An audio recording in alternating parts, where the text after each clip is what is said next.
Have you ever had a day so bad you felt like the universe was personally trying to break you? A day where every bone in your body aches, and the only thing keeping you going is the thought of your own bed. I've had a lot of those days, but I never could have imagined what was waiting for me at the end of this one. Before we begin, do us a favor and drop a comment to let us know where you're from and what city you're watching in.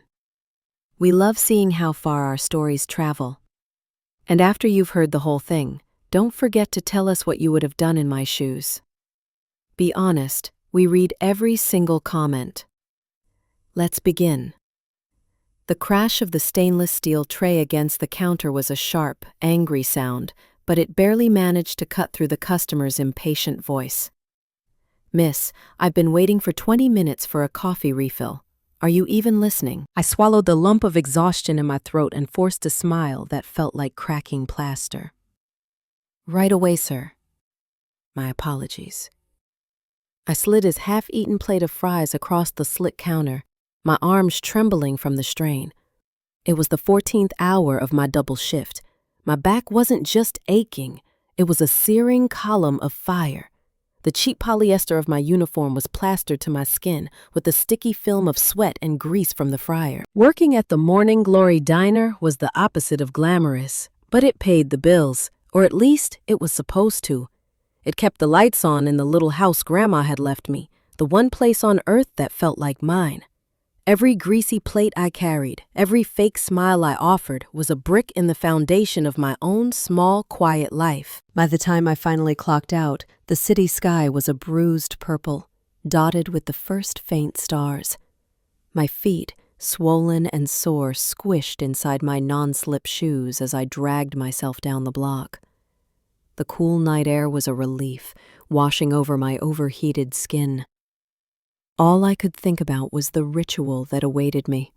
Unlocking the front door to my little bungalow, the satisfying click of the deadbolt, a scalding hot shower to wash away the smell of burnt coffee and fried onions, and then the blissful oblivion of my bed. But when I turned onto my street, my exhausted mind struggled to process what I was seeing. The corner felt wrong. Alien. The warm yellow glow of my porch light was gone, leaving the front of my house in deep shadow. The floral curtains Grandma and I had picked out together were missing from the windows, leaving two dark, vacant squares.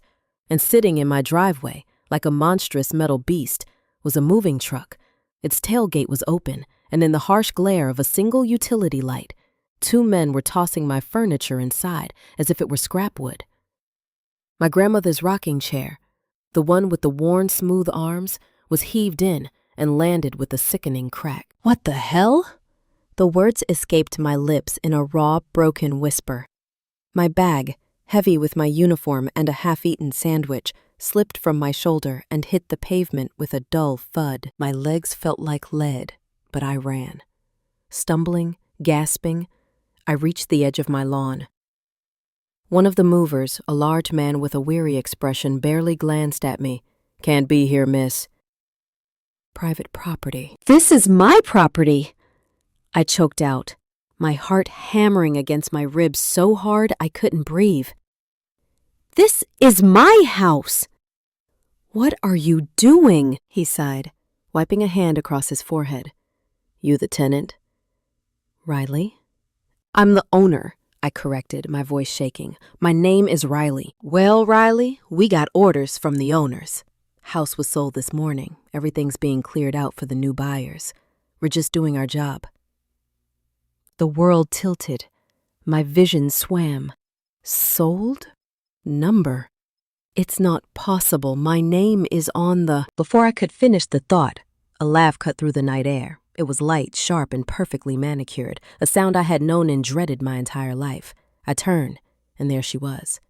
My sister, Amanda, stood on the sidewalk under the sickly orange glow of the streetlight. Her arms were crossed over her designer jacket, a perfect condescending smirk plastered on her face.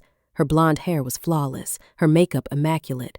She looked like she was enjoying a private joke at the world's most exclusive comedy club. "Well," she drawled, tilting her head. "I guess someone finally told you." I staggered toward her. every muscle in my body vibrating with a cocktail of rage and disbelief. Amanda, what did you do? Why is my house being emptied? She didn't even blink. She just took a step closer, and her expensive, cloying perfume hit me like a wave of poison. Mom and Dad sold it, she said, her voice dripping with fake sympathy. They signed everything over this morning to fund Kyle's trip to Europe. You know, for something worthwhile. He's going to find himself, experience the culture. He deserves it. More than you deserve this little shack. Her words weren't just words. They were acid, burning through every tired nerve ending. My brother, Kyle, the golden boy, the one who had never worked a day in his life, who had flunked out of 2 different colleges and was still praised for his journey of self-discovery. And me? I'd been killing myself with double shifts since I was 16, holding things together, paying for repairs, making sure the property taxes were never late.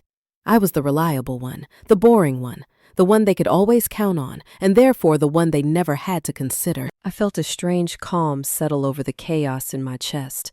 My lips, chapped and dry, curved into a slow, sharp smile that I knew didn't reach my eyes. Amanda's brows lifted in confusion. She expected tears. She expected screams, a dramatic scene on the sidewalk.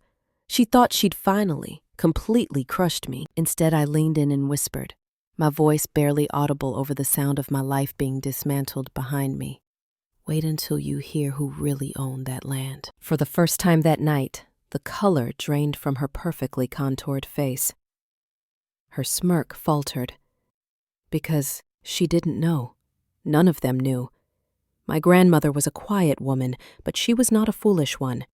And in that moment, standing in the ruins of my life, I remembered the heavy manila envelope she had pressed into my hands just a month before she passed. Don't open this unless they try to take the ground from under your feet, Riley girl, she had whispered, her voice thin but firm. The house is a home, but the ground is a legacy. Never forget that. Top. Amanda stared at me, her blue eyes wide with a flicker of uncertainty. What are you talking about? You'll see, I promised. All of you will see. ... She thought this was the end of my story. She had no idea it was the beginning of theirs. Amanda's smirk deepened again, a desperate attempt to regain control. She folded her arms, a shield of arrogance against the doubt I had planted. Don't look so surprised, Riley, she said, her voice regaining its sharp edge. Kyle's future matters more than your little house. Mom and Dad finally did something right for once. Her words were meant to be daggers, but my newfound clarity acted like armor. I glanced at the movers, who were now carefully avoiding eye contact, their shuffling feet the only sound in the tense silence. I stepped closer to my sister, lowering my voice so it was an intimate, chilling thread between us. You think this house belonged to Mom and Dad to sell? I asked. She tilted her head. Obviously. They co-signed the original loan with Grandma years ago. Their names are on it. Who else would it belong to? That's when I let a genuine, small smile touch my lips. They co-signed for the structure, Amanda. For the wood and nails and shingles. But they never owned the ground it was built on. I pulled out my phone, my fingers swiping quickly through my files to the scanned copies of the documents Grandma had given me. I had digitized them the very next day, a nagging feeling telling me to have a backup.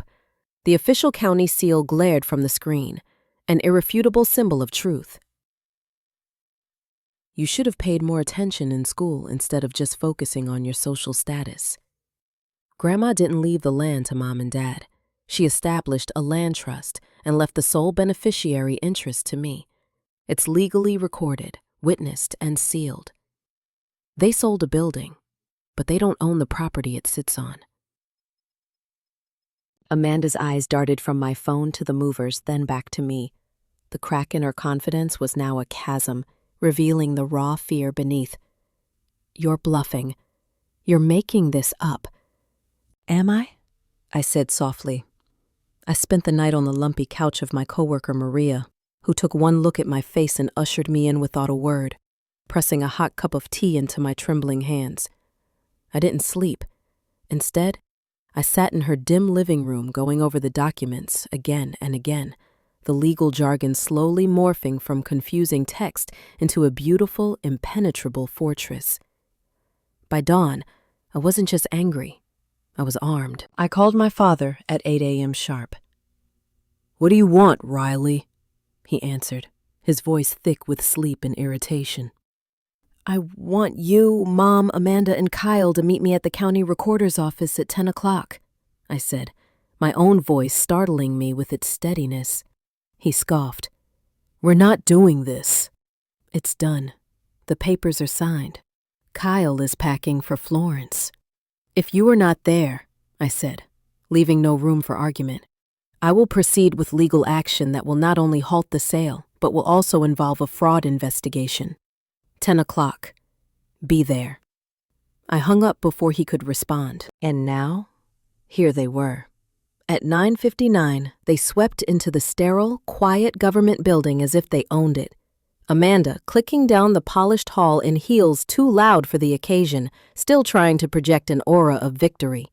Mom and Dad followed, dressed in their country club best, their expressions a mixture of annoyance and condescension. And of course, trailing behind them all was Kyle, sleepy-eyed and yawning, his designer sunglasses pushed up on his perfectly tousled hair. The sunlight filtering through the high windows seemed to personally offend him. The moment he saw me standing by the public records counter, he snorted. "Really, Riley? You dragged us all the way down here for a tantrum? You're just jealous of my vacation." I didn't even look at him. I looked at my father. "I dragged you here because you committed a felony. You sold something you had no legal right to sell." Dad's lips pressed into a thin, hard line. "Stop this nonsense. We handled it, Riley. We co-signed. The house was ours to manage and sell in the family's best interest. End of story." "Not quite," I said, pulling the heavy manila envelope from my bag. My hands didn't shake this time. I felt like I had been preparing for this moment my entire life. "You sold the structure?" "Maybe. But the land, the deed to the actual soil it sits on, belongs to me. Grandma made sure of it." I laid the documents flat on the counter. The clerk, a middle-aged woman with sharp eyes and an even sharper perm, picked them up. She glanced at the raised seal, her expression neutral, then looked at my parents. "This is a declaration of land trust," she said, her voice matter-of-fact. "Recorded last December. It names Riley Jean Hart as the sole beneficiary and successor trustee of the Hart Corner lot." She flipped a page. "And here's the kicker. The original deed transfer from your mother includes a leasehold interest consent clause. Very clever." My mother stiffened, clutching her purse so tightly her knuckles went white. "A what?" The clerk adjusted her glasses. "It means the structure on the land is considered a leasehold improvement. Any sale or transfer of that structure requires the written, notarized consent of the landowner. Without that consent, the sale is unenforceable." She looked from the paper to me, then to my parents. "Did you get her signature?" The silence was deafening. Amanda's face was ashen. Dad's nostrils flared, but he said nothing. The seal on the paper spoke louder than any of his blustering ever could. Kyle, bless his ignorant heart, finally blinked in confusion. "Wait, so what does that mean?"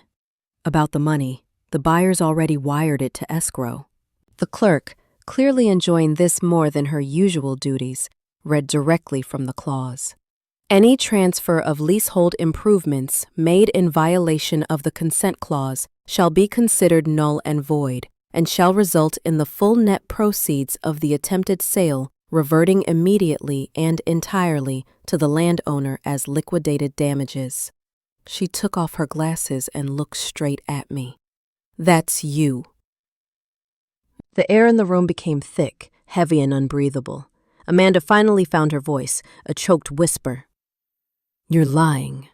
This is a fake. No, I said, my voice as steady as stone.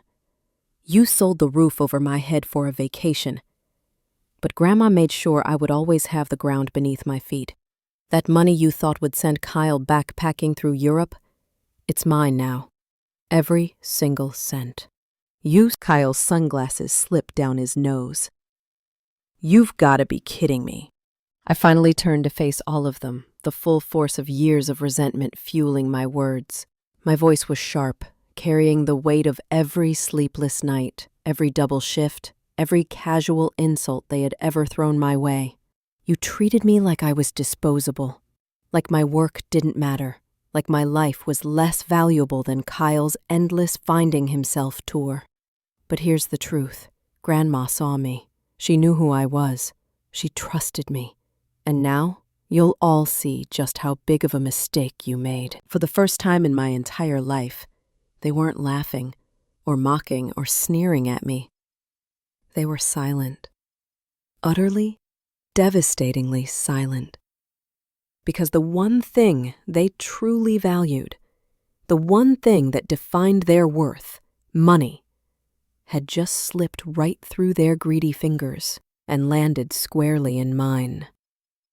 And standing there in my worn-out jeans and a faded t-shirt, I felt something I never, ever thought I'd feel around them. Power. The conditioned air of the courthouse still clung to my skin as I pushed through the heavy glass doors and walked outside. The envelope, now feeling as sacred as a holy text, was pressed tight against my chest. The sun, which had been hiding behind the morning haze, was now bright and unforgiving. But my family stood huddled in the shadow of the building, as if the light would burn them. Their faces were a gallery of disbelief and fury. Amanda was the first to recover. She stormed toward me, her heels clicking against the concrete like tiny, furious gunshots. "You set this up," she hissed, her voice a venomous whisper. "You and that manipulative old woman, plotting behind our backs. You knew about this all along, didn't you?" I met her glare without flinching, my newfound power a shield around me. Of course I knew. I knew Grandma was wise enough to protect me from you. That's why I didn't completely fall apart when I saw movers emptying my house. You thought I'd just roll over and cry. But Grandma didn't raise me to be a doormat. She raised me to survive you. Amanda's jaw tightened, but before she could spit another insult, Mom's voice, high and trembling with theatrical woe, cut through the tension. "How dare you embarrass us like this, Riley? In front of a public servant. You stood there and you deliberately humiliated this family." I actually laughed. It was a sharp, bitter sound that held no humor, only years of pain. "No, Mom. You humiliated yourselves. You did it when you forged ahead with a sale you didn't have the legal right to make. You did it when you valued a European vacation over your own daughter's home. I didn't ruin your reputation.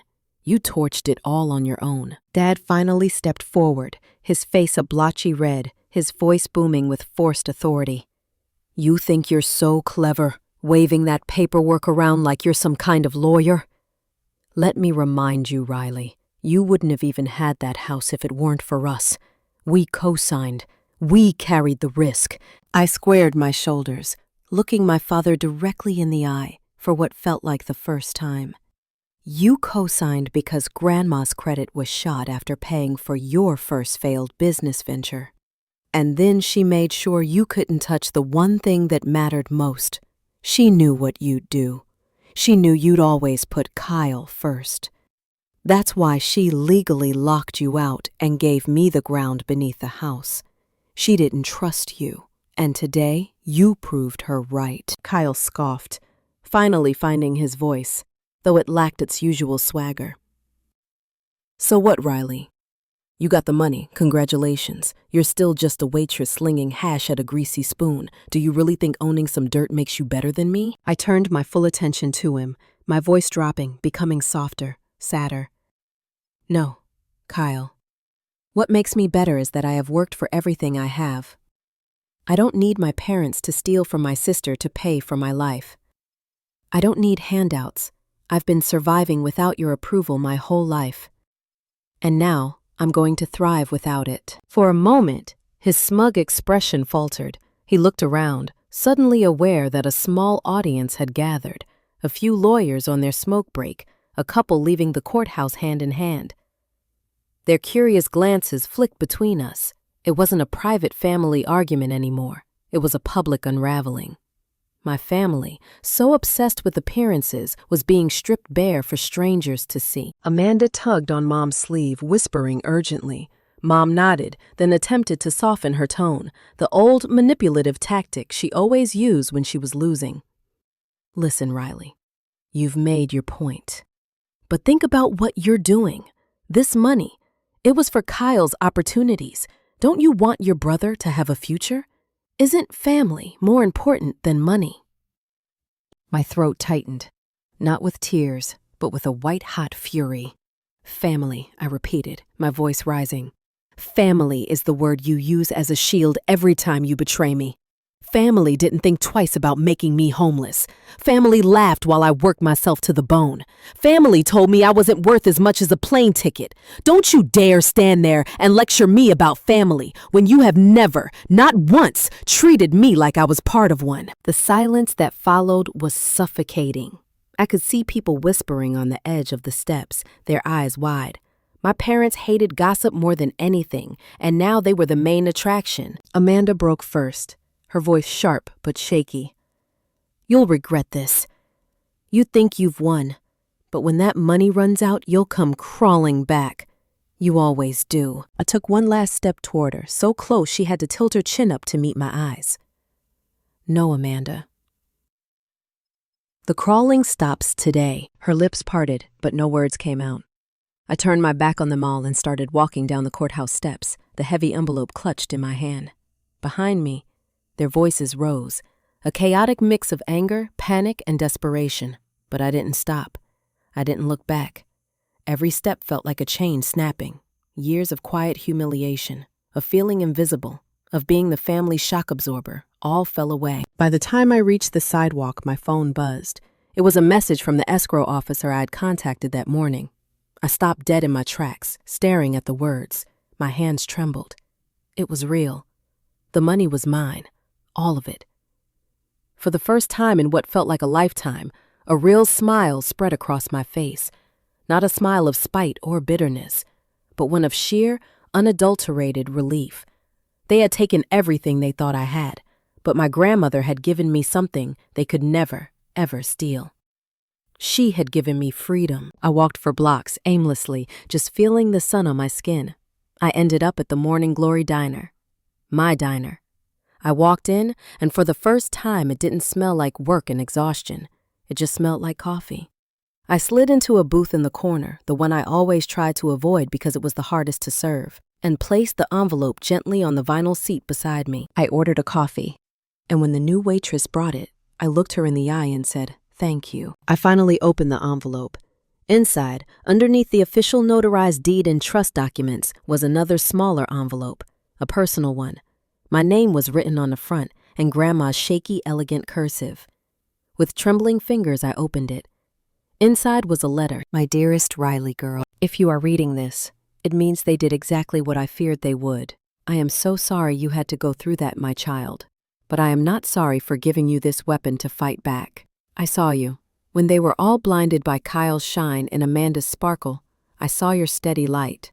You were the one who remembered my birthdays, the one who sat with me when the nights were long, the one who worked without complaint while others took without thanks. This land, this little corner of the world, has been in our family for 3 generations, passed from mother to daughter. It was my mother's, and her mother's before her. It is a legacy of strong women. And now it is yours.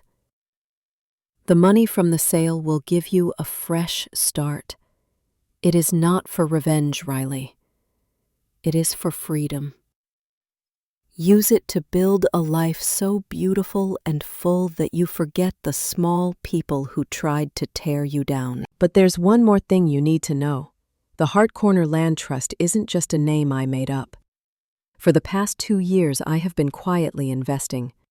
I sold off my old jewelry and used that money to purchase 2 other small, neglected properties in foreclosure, a duplex downtown and a small storefront near the old market. They are all held by the trust.